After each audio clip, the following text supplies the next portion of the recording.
Welcome back sa Buhok Gaming Channel. So guys, for this episode, ngayong 2025, simulan natin, no? Magtuturo tayo ng masterclass about crypto trading. Siguro yung tanong, Buhok Gaming, mababa lang yung kapital ko, okay lang bang pumasok ako sa crypto trading?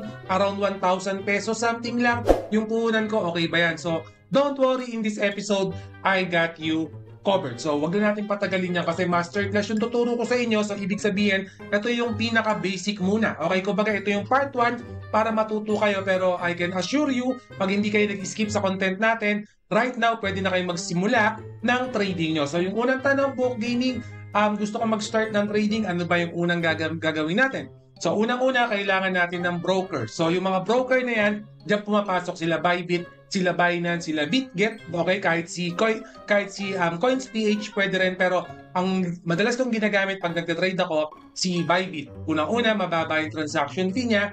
Pangalawa, mabilis din yung transaction niya. Okay, so magsisimula tayo ng trading. Ang una natin dapat gawin is check natin kung may balance tayo. Okay, kung wala pa kayong balance dito sa Bybit nyo, make sure na lagyan nyo muna. So, pwede kayong magpadala by BEP20, network, depende. Pero napaka-basic lang naman magpadala dyan. Okay, saglit na saglit lang. Through GCash, pwede kayong magpadala kahit magkano. For example, meron na kayong napasok 1,000 pesos dito sa Bybit account nyo. Okay, ang gagamitin natin pag magte-trade tayo for beginner, syempre, spot trading muna. So, kung mapapansin nyo, madami tayong klase ng pagte-trading. May future, may perpetual trading pa nga tayong tinatawag. Pero ang gagamitin natin dito is spot trading. Kasi beginners friendly siya, kumbaga mas safe siya comparing sa future kasi kay futures trading talaga there's a time pag bumaba talaga yung market, pati yung capital mo, pati yung puhunan mo masusunog. Okay, so ano ang gagawin natin, Buhok Gaming? So open ko mula saglit ng market, no?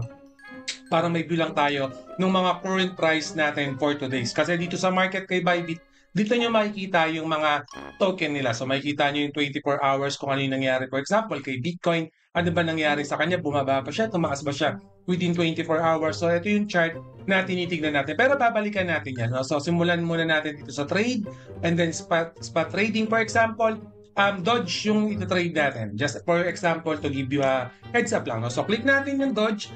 So Buhok Gaming, magte-trade ako. Meron na ako 1,000 pesos. Itong nakikita ko, ano ba to? Nalilito ako dyan.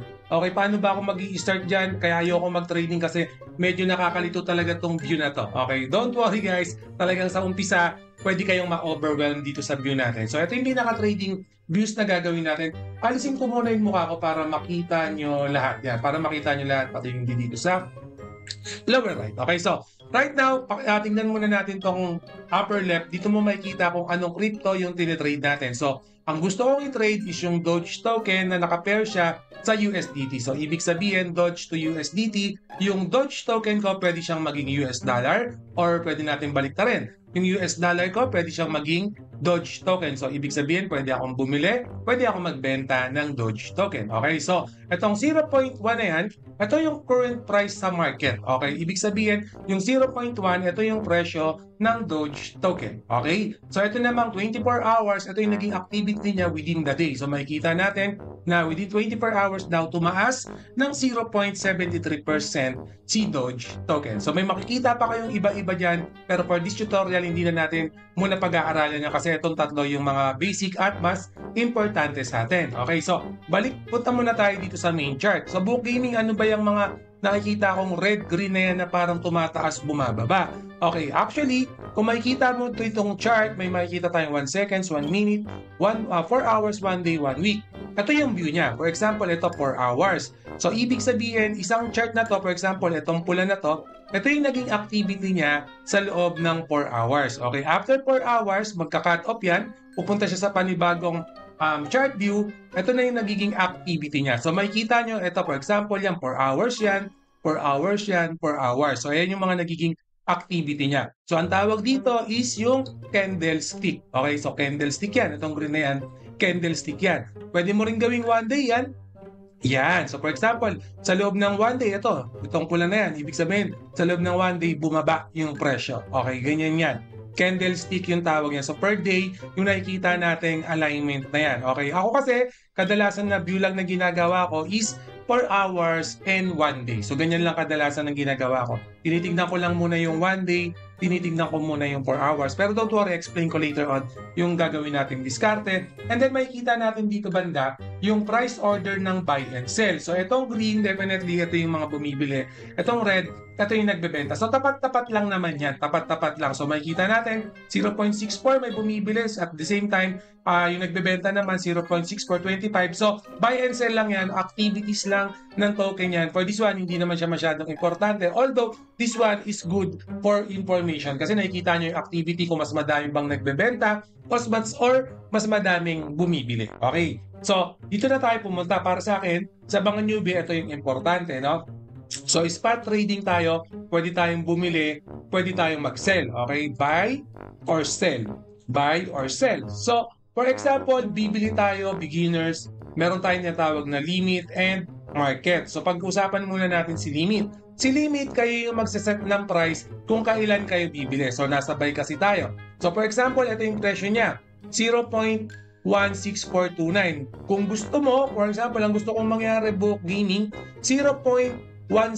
Okay, ibig sabihin, pag sinet mo to ng 0.17, pag yung market tumaas yung presyo, saka ka pa lang automatic na bibili. So, ibig sabihin, pag sinet mo yan, kahit hindi mo na siya pabayaan mo na siya, automatic makakabili ka na. Okay, ganun kabilis lang. Same thing sa sell. Kung gusto mo magbenta, isiset mo lang yung price niya, automatic magsisell na siya. Alright, pero kung beginners lang naman tayo, pwede natin gawin yung market. Si market kasi, ibig sabihin, maglalagay ka lang ng presyo niya kung magkano. For example, ayan, halimbawa lang, 357, gusto kong ibenta.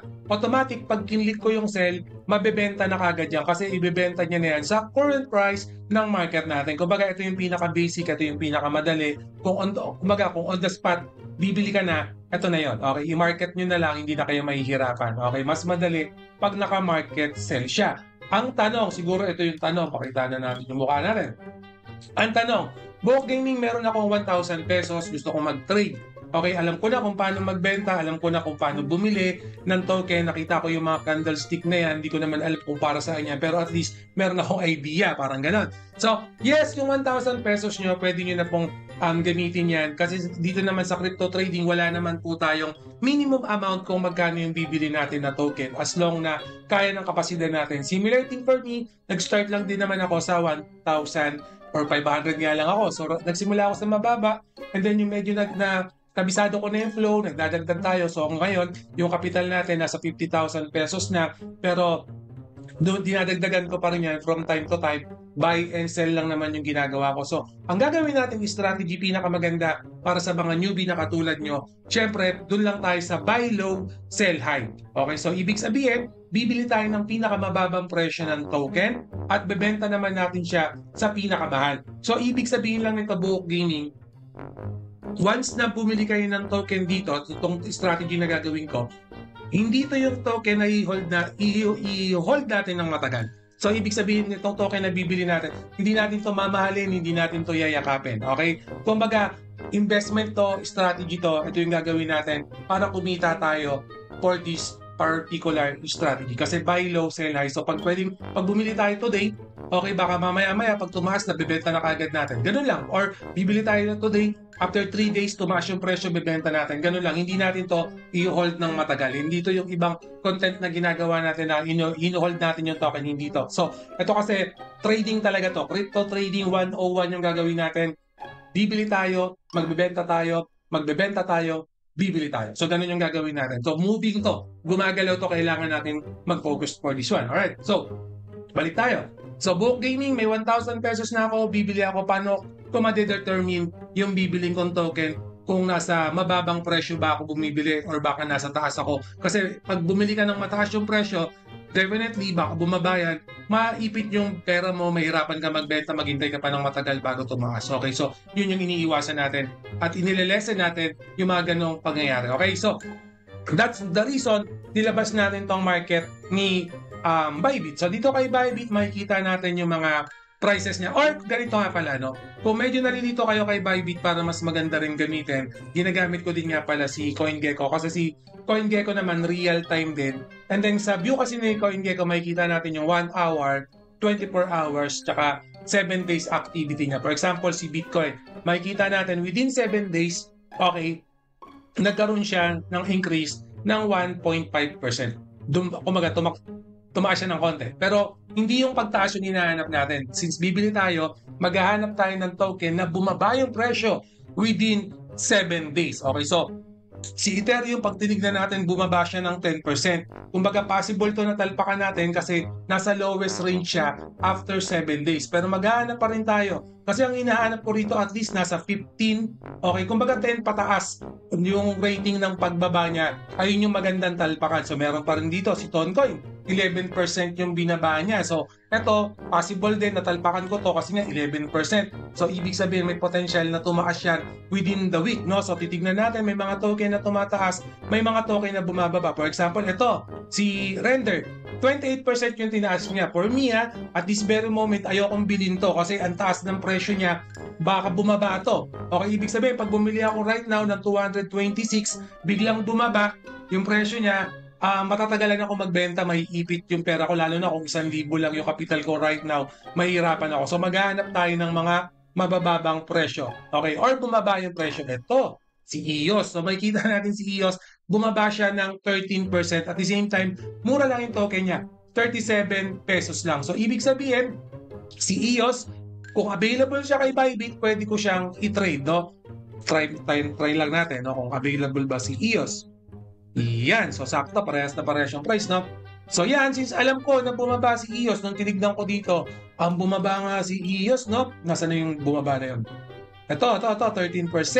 Ang bumaba si EOS ng 30%. Click na natin si EOS, no? So, makikita natin, within 7 days, bumaba yung presyo niya. Ganito na natin yung view. 7 days. Okay. So, ito kasi yung peak niya, di ba? Yan, 44 pesos. So, ibig sabihin, right now, mabibili natin siya ng 37 pesos current price kasi nga bumaba yung presyo. The goal is, hihintayin natin yan kahit mag 40 pesos lang, kahit mag 41 pesos lang. So, ibig sabihin, kung bumili ka pala ng 37 pesos, pag tumaas na siya ng konti, kahit sabihin natin 40 pesos lang, guys, okay na ako doon. Okay, kahit hindi siya umabot ng 47, okay na ako niya. Kahit yung 37 niya ngayon, mag 39 lang, 2 piso lang yung tubuhin ko, okay lang. Kasi nga, again, yung strategy natin, kung nakakasunod kayo, pag tumaas yung presyo, kahit mababang presyo lang yung tinaas niya, kung 1,000 naman yung nilagay mo, tubo ka pa rin yan. So, ito yung calculator, pakita natin sa inyo. Iyan. So, 37 natin binili, ha. 30, mali. Mag 1,000 pala tayo. Kunwari, 1,000 pesos tayo. Divided by 37 na. Yan. So, lumalabas na 27. Okay? Mga 27 point yung token na nabili natin. Okay? 27 point yung token na nabili natin. So, ang mangyayari yan. So, 37 natin, ganito gawin natin.